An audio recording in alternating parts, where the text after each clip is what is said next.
ಕಾರಣ 1950ನೇ ಇಸ್ವಿಯಲ್ಲಿ ಅರಣ್ಯ ಭೂಮಿ ಮಂಜೂರು ಮಾಡುವಂಥ ಸಂದರ್ಭದಲ್ಲಿ ಇಲ್ಲಿ ನೋಟಿಫಿಕೇಶನ್ ಆಗಿರಲಿಲ್ಲ. ಕೆಲವು 20 ವರ್ಷಗಳ ಹಿಂದೆ ಈ ಫ್ಯಾಕ್ಟರಿಯನ್ನು ಬಂದ್ ಮಾಡಲಾಗುತ್ತೆ. ಸಾವಿರಾರು ಜನ ಕೆಲಸ ಮಾಡ್ತಾ ಇದ್ದವರು ಏಕಾಏಕಿ ಆಶ್ಚರ್ಯಚಕಿತರಾಗ್ತಾರೆ. ಅಯ್ಯೋ, ನಮ್ಮ ಬದುಕಿನ ಕಥೆ ಏನು ಅಂತ ಹೇಳಿ. ಕೆಲವರಂತೂ ಕೆಲ ವರ್ಷಗಳ ಕಾಲ ಬೇರೆ ಕೆಲಸಗಳಿಗೆ ಹೋಗದೆ ವೆಯ್ಟ್ ಮಾಡಿದ್ರು. ಇಲ್ಲ, ಕಾರ್ಖಾನೆ ಪುನರಾರಂಭ ಆಗುತ್ತೆ. HMT ಅಂತ ಹೇಳಿದ್ರೆ ಕೇವಲ ವಾಚ್ ಮಾತ್ರ ಅಲ್ಲ, ಅಲ್ಲಿ ಬಲ್ಬ್ಗಳ ನಿರ್ಮಾಣ ಆಗ್ತಾ ಇತ್ತು, ಟ್ರ್ಯಾಕ್ಟರ್ಗಳ ನಿರ್ಮಾಣ ಆಗ್ತಾ ಇತ್ತು.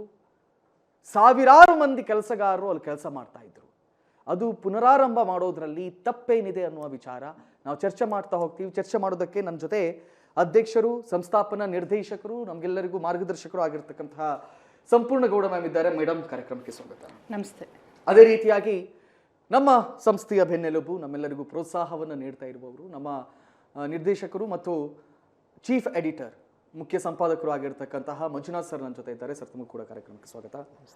ಅದೇ ರೀತಿಯಾಗಿ ನಮ್ಮ ಪ್ರತಿನಿಧಿ, ಇವತ್ತು ಆ HMT ಕಾರ್ಖಾನೆ ಬಳಿ ಹೋಗಿ ನಿರಂತರವಾಗಿ ವರದಿಯನ್ನು ಮಾಡಿದಂಥವರು ಜಾಯಲ್ ನಮ್ಮ ಪ್ರತಿನಿಧಿ ನನ್ನ ಜೊತೆ ಇದ್ದಾರೆ. ಸರ್, ತಮಗೂ ಕೂಡ ಕಾರ್ಯಕ್ರಮಕ್ಕೆ ಸ್ವಾಗತ. ಅದೇ ರೀತಿಯಾಗಿ ನಮ್ಮ ಮೈ ಕೊಲೀಗ್ ಆಂಕರ್ ರಂಜಿತಾ ಕೂಡ ನನ್ನ ಜೊತೆ ಇದ್ದಾರೆ. ರಂಜಿತಾ, ತಮಗೂ ಕೂಡ ಕಾರ್ಯಕ್ರಮಕ್ಕೆ ಸ್ವಾಗತ. ಮೊದಲಿಗೆ ನಾನು ಮೇಡಮ್ ಹತ್ರ ಬರ್ತೀನಿ. ಮೇಡಮ್, ಈ ಕಾರ್ಖಾನೆಯನ್ನ ಪುನರಾರಂಭ ಮಾಡಿದ್ರೆ ತಪ್ಪೇನಿದೆ ಅಂತ ಹೇಳಿ. ಎಲ್ಲೋ ಒಂದು ಕಡೆ ಈ ಅಪ್ಪ ಅಮ್ಮನ ಜಗಳದಲ್ಲಿ ಕೂಸು ಬಡವಾಯ್ತು ಅನ್ನೋ ರೀತಿಯಲ್ಲಿ ಈ ರಾಜಕಾರಣಿಗಳ ಜಗಳದಲ್ಲಿ ಈ ಕಾರ್ಖಾನೆ ಬಡವಾಯ್ತು ಅಂತ ನನಗೆ ಅನಿಸ್ತಾ ಇದೆ. ನಿಮ್ಗೇನು? ಎಸ್ ಕಾರ್ತಿಕ್, ನೀವು ಹೇಳ್ತಾ ಇರೋದು 100ಕ್ಕೆ 100 ಸತ್ಯ. ನೋಡಿ, ಈಗ 20 ವರ್ಷದ ಹಿಂದೆ ಇದು ಕಾರ್ಖಾನೆ ಮುಚ್ಚಾಕಿದ್ರು. ಈಗ ಏಕಾಏಕಿ ರೀಓಪನ್ ಮಾಡ್ತಿದ್ದಾರೆ.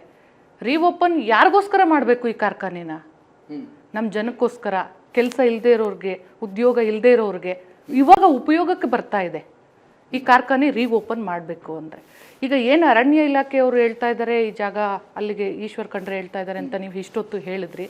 ಅವ್ರು ಹೇಳ್ತಾ ಇರೋದು 100ಕ್ಕೆ 100 ಅದು ಸುಳ್ಳು. ಅದು ಅರಣ್ಯ ಇಲಾಖೆಗೆ ಯಾಕೆ ಹೋಗಬೇಕು? ಅದು ಯಾಕೆ ಸೈಟ್ ವಿಂಗಡಣೆ ಆಗಬೇಕು? ಜನಗಳಿಗೆ ಸೈಟ್ ಮಾಡಿಕೊಡೋದು ಅನ್ನೋ ರೀತಿಯಲ್ಲಿ ಇದು ತಪ್ಪಾಗುತ್ತೆ.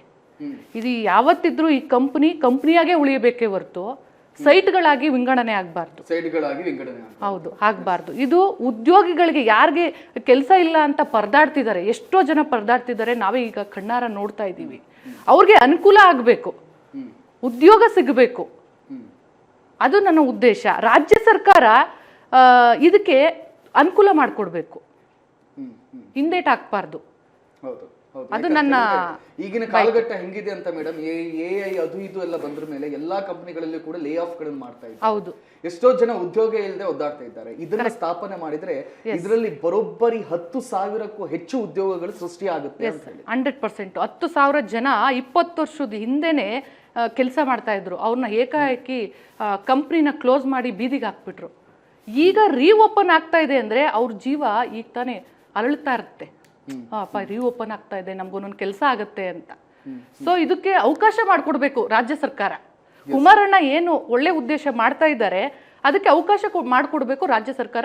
ನನ್ನ ಅನಿಸಿಕೆ ಇದು. ಸರ್, ಒಂದು ಕಡೆಯಲ್ಲಿ ಈಶ್ವರ್ ಖಂಡ್ರೆ ಅವರ ವಾದ ಏನು ಅಂತ ಕೇಳಿದ್ರೆ, ರಾಜ್ಯಕ್ಕೆ ಬೆಳಕನ್ನು ಕೊಡೋದಕ್ಕೋಸ್ಕರ ಏನು ಒಂದಿಷ್ಟು ಜನ ಭೂಮಿಯನ್ನು ಬಿಟ್ಕೊಟ್ರು. ಆ ಸಂದರ್ಭದಲ್ಲಿ ಶರಾವತಿ ನದಿ ತೀರದಲ್ಲಿ ಅವರಿಗೆ ಕೂಡ ಒಂದು ಭೂಮಿಯನ್ನು ಕೊಡೋದಕ್ಕೆ ಈ ಜಾಗವನ್ನು ನಾವು ಬಳಸ್ಕೊಳ್ಬಹುದು ಅಂತ ಹೇಳಿ. ನಿಮ್ಗೆ ಅದು ಸರಿ ಅನ್ಸುತ್ತಾ, ಅಥವಾ ಈ 10,000 ಜನರಿಗೆ ಉದ್ಯೋಗಾವಕಾಶಗಳನ್ನು ಕಲ್ಪಿಸೋದು ಸರಿ ಅನ್ಸುತ್ತಾ? ನೋಡಿ ಕಾರ್ತಿಕ್, ಈಗ ಇದು ಬೆಂಗಳೂರಿನಲ್ಲಿ ಇರೋ ಒಂದು HMT ಫ್ಯಾಕ್ಟ್ರಿ ಅನ್ನೋದು ಇತಿಹಾಸದಲ್ಲಿ ಭಾಳ ದೊಡ್ಡ ಫ್ಯಾಕ್ಟ್ರಿ ಆಗಿತ್ತು. ಅಲ್ಲಿ ಆಲ್ ಓವರ್ ಇಂಡಿಯಾ ಒಂದು 30,000 ಜನ ಕೆಲಸ ಮಾಡ್ತಿದ್ರು. ಅವಾಗ ಅಷ್ಟು HMT ಅನ್ನೋದು ಇಂಡಿಯಾದಲ್ಲಿ ಒಂದು ದೊಡ್ಡ ಮೆಷಿನರಿ ಫ್ಯಾಕ್ಟ್ರಿ ಆಗಿತ್ತು.